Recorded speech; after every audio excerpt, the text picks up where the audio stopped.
tôi hay gãy hả? Thiếu biotin với B5 là tôi yếu như bánh tráng nhúng nước. Thiếu sắt với kẽm, bạn vuốt nhẹ là tôi rớt từng lọn như mùa lá rụng.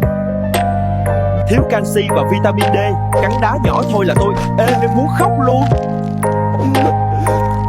Thiếu canxi lâu ngày làm tôi yếu, hắt hơi mạnh cái là tôi đau muốn la lên. Thiếu B2 nên tôi khô, rát, tróc hoài. Bạn chỉ cần bổ sung xíu là tôi hồi sinh liền.